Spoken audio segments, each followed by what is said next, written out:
Assalamualaikum warahmatullahi wabarakatuh.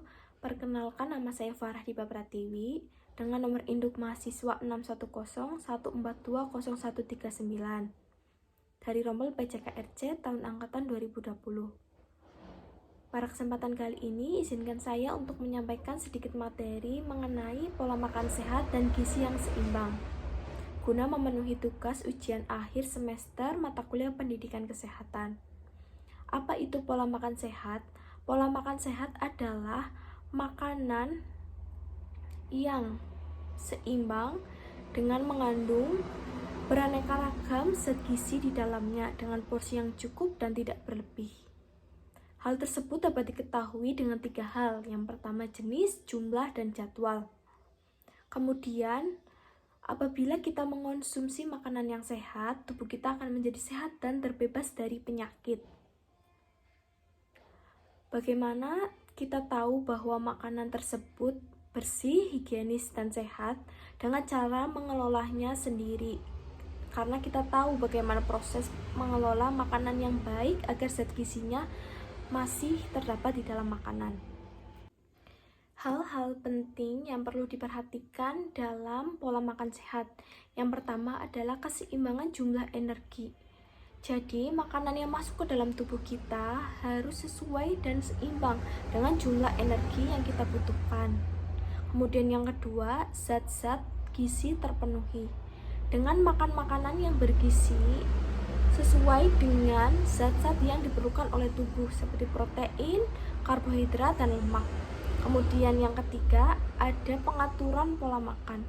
Dengan pola makan yang teratur, maka tubuh kita akan dengan sendirinya terpenuhi zat-zat gizi yang dibutuhkan oleh tubuh. Ada beberapa faktor yang mempengaruhi pola makan seseorang. Yang pertama ada faktor ekonomi. Faktor ekonomi ini menurut saya sangat penting karena menyangkut daya beli bahan makanan tersebut atau makanan yang sudah jadi. Kemudian yang kedua ada faktor sosial budaya. Ada beberapa adat istiadat yang melarang mengkonsumsi makanan tertentu menurut kepercayaan mereka. Kemudian yang ketiga ada faktor agama. Dalam beberapa agama, guna menjalankan ibadah, ada beberapa makanan yang dilarang dikonsumsi dalam agama tertentu. Kemudian yang keempat ada faktor pengetahuan. Faktor pengetahuan ini sangat penting karena kita sebagai manusia harus mengetahui apa makanan yang kita makan, gizi apa yang terkandung di dalamnya, serta bagaimana cara mengelola makanan yang baik dan benar agar zat gizinya tetap ada dalam makanan tersebut. Kemudian yang terakhir ada faktor lingkungan. Faktor lingkungan ini membentuk bagaimana pola makan kita. Misal kita sedang melihat dalam media cetak atau elektronik, biasanya ada promo makanan. Nah, promo makanan ini akan menjadi suatu kebiasaan jika ada restoran atau warung makan yang mengadakan promo, kita akan membelinya karena harganya yang murah, sehingga bisa membentuk suatu kebiasaan yang terus-menerus bisa juga dilakukan. Apa itu gizi seimbang? Gizi seimbang adalah susunan makanan sehari-hari yang mengandung zat-zat gizi yang dalam jenis dan jumlahnya disesuaikan dengan kebutuhan tubuh seseorang dengan memperhatikan prinsip jumlah, variasi makanan, kemudian aktivitas fisik, menjaga kebersihan, dan memperhatikan berat badan ideal. Apa hubungan pola makan sehat dengan gizi seimbang?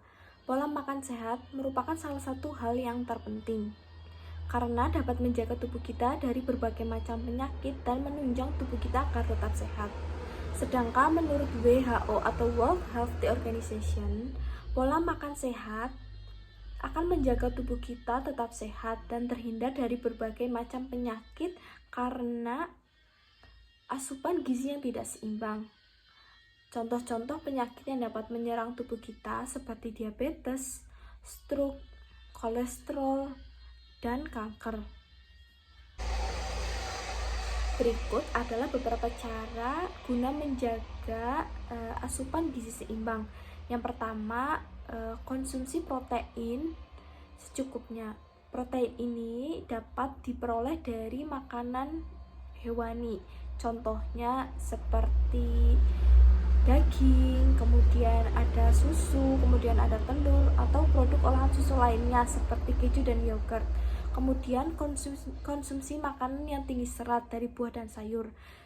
Dengan mengonsumsi makanan ini, zat gizi kita terpenuhi, serta fungsi lain dari serat itu dapat memperlancar organ pencernaan. Kemudian yang ketiga, konsumsi lemak yang baik atau lemak tak jenuh. Biasanya contoh buah yang mengandung lemak baik itu adalah alpukat. Kemudian yang keempat, minum air yang cukup. Biasanya kita tidak memperhatikan jumlah air yang kita konsumsi setiap hari. Jumlah air yang baik untuk kita konsumsi itu minimal 2 liter sehari.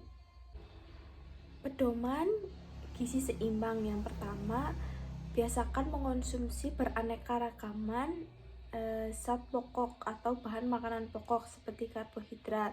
Contoh dari karbohidrat ada nasi, singkong, ubi, oat, dan lain-lain.